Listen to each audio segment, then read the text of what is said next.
Welcome to Reddit Read Along, where we read some of the best stories from Reddit. Today's story is about a mom who would rather save money when it comes to childcare. OP works at a pet/house sitting company.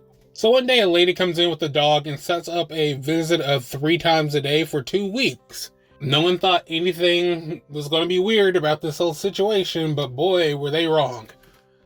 So the next day when OP goes to the woman's house to, pet sit, she opens the door, and lo and behold, there's this little kid in there.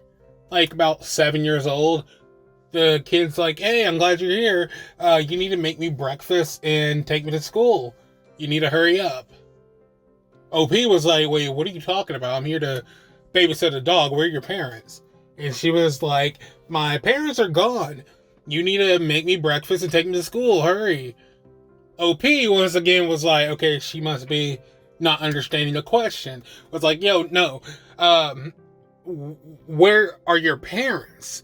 What do you mean they left? And she was like, well, my parents, they already left for their trip. They said that there'll be somebody who comes around to feed me breakfast, take me to school, come back, pick me up from school, make me lunch, then feed me dinner, and they're going to be doing this while my mom is gone.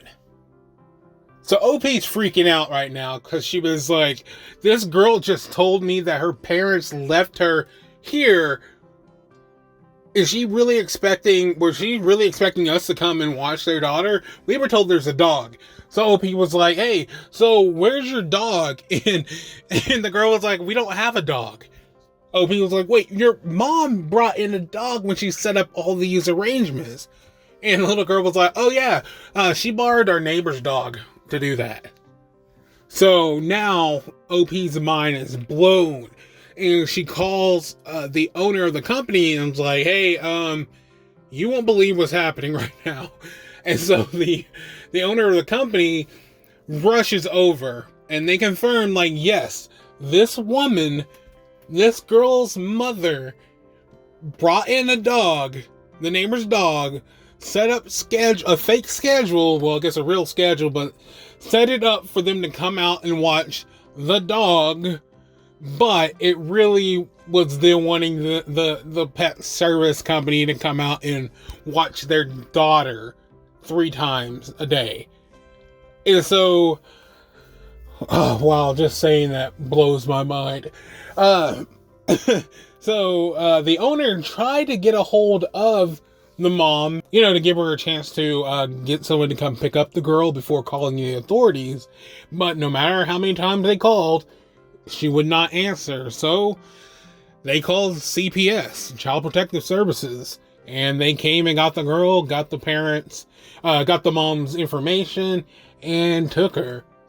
And then, like, the next day or so, the mom calls the pet sitting service, yelling and cussing about the fact that they called CPS on her and that they had no right to do that and that it was a breach of contract, and so she's going to sue them.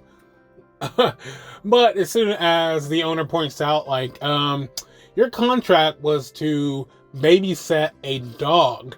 You left us a human. That is a breach of contract. So if you want to sue us, we will definitely take that lawsuit up.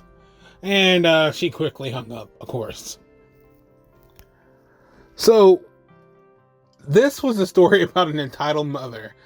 I don't even know if I would call it entitled as much as just a bad, horrible mother. Like, there's so many things that could have went wrong with this, gone wrong.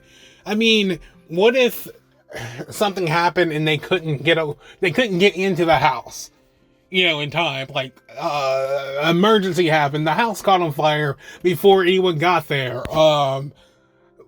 What if the person they sent over to the house was an actual, like, criminal? Maybe they could have been a predator of some type. Now you have somebody in your house who's a predator with a kid who technically isn't supposed to be there because the person's going over there to watch a dog, not a kid. And so if you would question them, necessarily be like, what are you talking about? There was no kid here. I came for a dog. I mean, it's just so many things that could have gone wrong with this. And yeah, CPS definitely needed to get involved in this situation. Like, I hope, like, I don't want her to have to go into the system and stuff, but the system in this case might be better than a parent who will literally treat you like a dog and hope that someone can come babysit you like a dog. It's just, wow. This shouldn't have to be said, but don't hire dog sitting companies to watch your kids. That is not what it's for. God, people. Well, what do you think? Let me know in the comments. And whether you're watching on TikTok or YouTube, I appreciate you stopping by, and come back next time for another story.